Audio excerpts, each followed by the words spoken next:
안녕하세요. 보험금 팔례방입니다.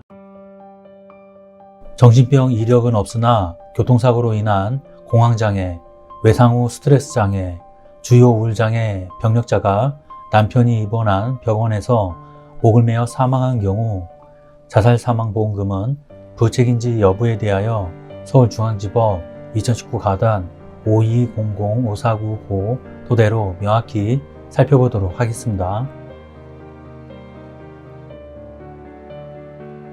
망인은 자동차 상해 담보를 포함한 자동차 종합보험을 가입하였습니다.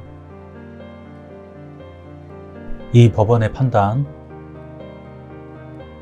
나 본안전 항변에 관한 판단, 피고가 2017년 10월경부터 2018년 7월경까지 치료비로 약 1,000만원 정도를 지급하였고 2018년 2월 28일 부상위자료 및 휴업손해액, 향후 소요 비용 등의 명목으로 250만원의 합의금을 지급한 사실 등을 인정할 수 있으나 그것만으로는 피고와 망인 사이에 부재소 합의가 있었다고 인정하기 부족하고 달리 이를 인정할 만한 증거가 없습니다.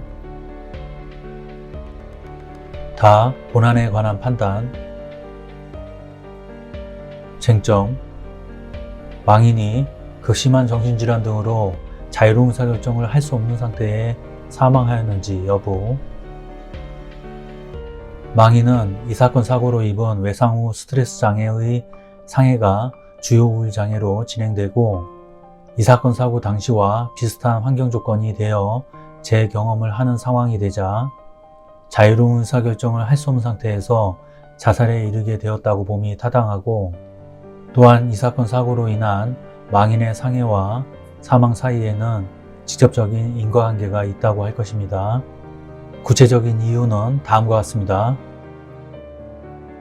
망인은 이 사건 사고 이후 차에서 연기가 나는 상황에서 구조될 때까지 차량에 갇혀 있었고 H병원에서 입원 치료를 마치고 퇴원한 후 차에서 갇혀 나오지 못하였던 무력감을 자극시키는 연상 자극들 등에 의하여 괴로움을 느껴왔으며 이 사건 사고 이전에 정신과적 질환을 보이거나 정신질환으로 치료받은 병력이 없었던 점을 고려하면 망인은 이 사건 사고로 인하여 정신질환을 얻게 된 것으로 보입니다.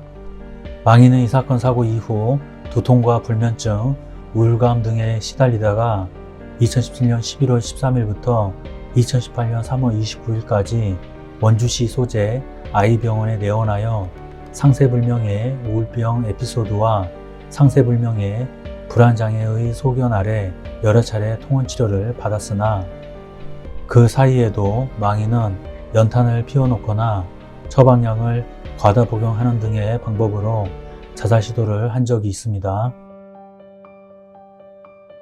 망인은 I병원의 전원 의뢰로 2018년 4월 17일부터 같은 해 5월 4일까지 H병원에 입원하여 외상 후 스트레스 장애와 주요 우울 장애의 소견 아래 치료를 받았고 치료를 받는 과정에서 눈만 감으면 교통사고 때 갇혀서 안 나오는 느낌이 들고 불이 나는 것 같고 샤워를 할 때도 집에서는 갇힐까봐 문을 열어둔다는 등 고통을 호소하기도 하였습니다. 망인은 위와 같은 입원 치료 과정에서는 일시적으로 증상이 호전되기는 하였으나 2018년 5월 11일 H병원에 내원하여 비 오는 날에 몸이 떨린다, 불안하고 퇴원 후 하루 이틀은 괜찮았지만 사고가 온 날 비가 왔었다 라고 증상을 호소하였는데 담당 의사는 외상 후 스트레스 장애를 앓고 있는 망인에게 사고 관련 기억 또는 사고 당시 감정, 신체 반응 등을 연상시킬 수 있는 자극으로서 비 오는 날씨가 사고 당시 현상들을 재경험하도록 한 것으로 판단하였습니다. 망인은 2018년 5월 18일 H병원에 내원하여 자신의 행동을 기억할 수 없는 사건 수면, 봉유병 또는 해리로 의심되는 증상을 호소하였고 이에 담당 의사는 망인을 재입원하도록 하여 진단을 할 예정이었습니다.